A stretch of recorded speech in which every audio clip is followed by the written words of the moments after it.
my YouTube channel Education Question Solve Book English and Hindi. तो आज चलिए वेदांत का हिंदी पाठमाला का लेसन 2 जो है महान सोच, आज उसको स्टार्ट करते हैं। इलाइजा और उसका भाई फ्रांस में रहते थे। इलाइजा बड़ी चंचल थी, जबकि उसका भाई गंभीर और दयालु था। एक बार वे सड़क के किनारे चहलकदमी कर रहे थे। इलाइजा इधर उधर उछलती कूदती हुई चल रही थी। उसी समय उसके पास से फल बेचने वाली एक लड़की गुजरी। इलाइजा उससे टकरा गई और उसके सारे फल बिखरकर खराब हो गए। वह लड़की वहीं बैठकर रोने लगी। यह देखकर इलाइजा के होश उड़ गए। उसने अपने भाई के कान में कहा, चलो भाग चले, नहीं तो हमें लोग पकड़ लेंगे। और वह भाई को खींचते हुए चलने लगी। उनके भाई ने अपना हाथ छुड़ाते हुए कहा, नहीं, हमें भागना नहीं चाहिए। पहले देखना चाहिए कि कहीं उस बेचारी को चोट नहीं लगी। इसके सारे फल भी बिखर गए हैं। चलो पहले इसके फल टोकरी में रख देते हैं। यह कहते हुए इलाइजा के भाई ने फल बेचने वाली लड़की को उठाया और बिखरे हुए फल उसकी टोकरी में रखे। उसके कुछ फल दब गए थे और कुछ फलों के से रस बाहर आने लगा था।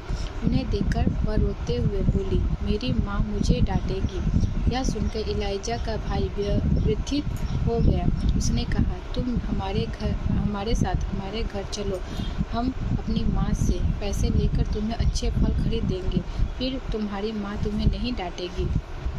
फल वाली बालिका को लेकर वे दोनों अपने घर पहुँचे। इलाइजा डरी हुई थी, क्योंकि दोषी तो वही थी। उसके भाई ने कहा, माँ, उस लड़की को देखो, यह फल बेचने के लिए जा रही थी कि राह में हमसे टकराकर उसकी टोकरी गिर गई और सारे फल खराब हो गए। हमारी गलती से इसका नुकसान हो गया है। हमें बदले में इसे अच्छे फल लेकर देना चाहिए।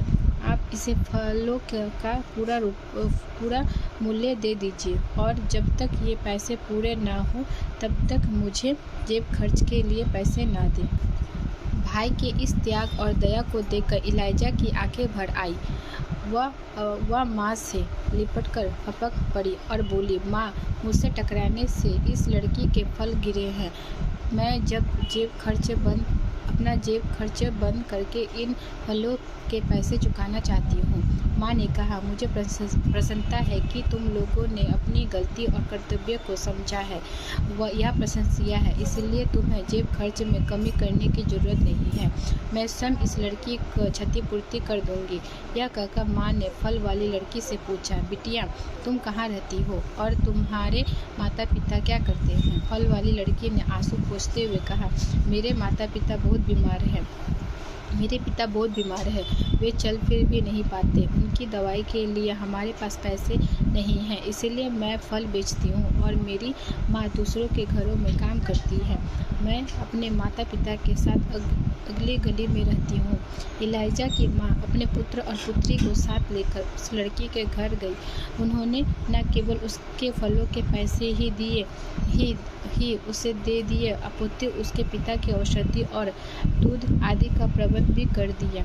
इलाइजा का यह भाई और कोई नहीं, नेपोलियन बोनापार्ट था, जो बड़ा होकर फ्रांस का एक महान योद्धा बना। सच है कि ऊंचे विचार रखने वाले लोग ही महान बनते हैं।